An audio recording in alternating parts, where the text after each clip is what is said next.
So it'll be good because I read the speech. Here now, Rudy Giuliani, who has written, not written per se, but advised some of what should be in the speech, right? I have, and I've read it, and it's an excellent speech. But you wouldn't say if it was a piece of garbage. You wouldn't say, I've read it. No, I wouldn't say it was a piece of garbage. I would tell you it was an excellent speech. But in this case, I don't have to go to confession on Saturday. I'm telling you the truth. Right. That Italian guilt. Now, the thing that struck me about the speech is its specificity. He's very specific in how he goes after, not too much Barack Obama, but the Democratic Party and his opponent, not crooked Hillary. His opponent. Yeah, I think it is very much the way he's going to win. And I used you in one of my comparisons that I sent to him. Insider, outsider. She represents the insiders. Right. The Washington power elite that's been ruining this country. He represents the outsider. Republican, Democrat, Independent, the people you call the folks. Right. And that's who he has to connect with.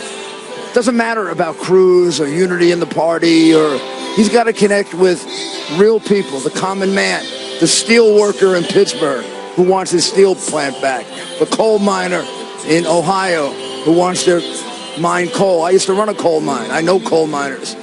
He has to connect with the guy who hasn't had a raise for the last 8 years and the woman who hasn't had a raise for the last 8 years and is really annoyed. And he's got to support our police. He's got to stand up for them in a way that this president, I believe, has created the atmosphere that is creating this, or is getting close to anarchy with regard to the police. They're being ambushed now. Right. I haven't seen that since the Black Panthers when I was a young prosecutor. Right. I don't know if it's Obama's fault per se, but certainly the message that comes out is that Black Lives Matter should be tolerated, and they were invited to the White House. Huge mistake. And the police are guilty before they're proven innocent. Right. And which that's is because of videos. And criminals are innocent until proven guilty. Right. And let them out even if they are guilty. Let them out. Okay, it's insane. All right, now, giving the speech, you gave one which probably was the most talked about speech at the convention, your speech. All right? And you got a little, not carried away, but you got a little rambunctious up there. Did you plan to be rambunctious? I have a passion for the police that goes back to You wanted to show that. Yeah, and the ambush of the police officers in Baton Rouge really got to me.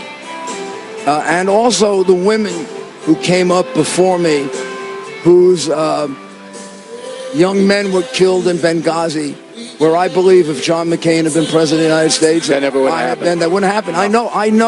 I had an argument with a man tonight at dinner, and I said, I guarantee you, if I were president with John McCain, no way. Because McCain wouldn't have gone in and removed Gaddafi. First of all, we would have overthrown Gaddafi. And number two, if I got 6 requests from my consulate for protection, you would have had it. We've gotten protection. Right. But my question is, and we only have 90 seconds left with you, Trump's going to read this on a prompter. It's a lot of words. A lot of words. Is he going to lose some of his verve by doing that? I doubt it. He's a tremendous performer. How many times would he rehearse something like that on the prompter? Inside? Yeah. Considerable number of times. Okay. So he's versed upon, he should know now, because I read the prompter too, but I only read it once. Because I write it. Now, whoever wrote the speech, Trump didn't write it. He did a good job. Damn good job. It's a very, very You want to tell me who wrote it? A lot of people wrote it. So he can tell you, he actually was involved with the process. He actually was involved in the process, and he circulated it to several people for comments, right? Which I think is a real step in the right direction. But you got to see it, and you got to say, look, I do this. I got to see it, and I got to send back a 2-page memo. When did that happen? Last night and early this morning. Okay, so it was right up to game time. Right. That they were putting the speech together. Yes. And how many other people beside you? I don't know.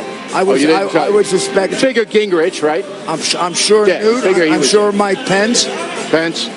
Christie. I know Christie saw it. Yeah, Christie saw it. So there's 4 or 5 guys. And any women? I don't know. I'm sure Ivanka read it. His daughter. I have to believe Ivanka read it. Yeah, she got a lot of power, right? Ivanka's a very smart young lady. Yeah. Or very smart woman. I shouldn't say young lady. Can't do that. View girls will get you. I mean, all right, Mr. Mayor, thanks very much. And find tonight a few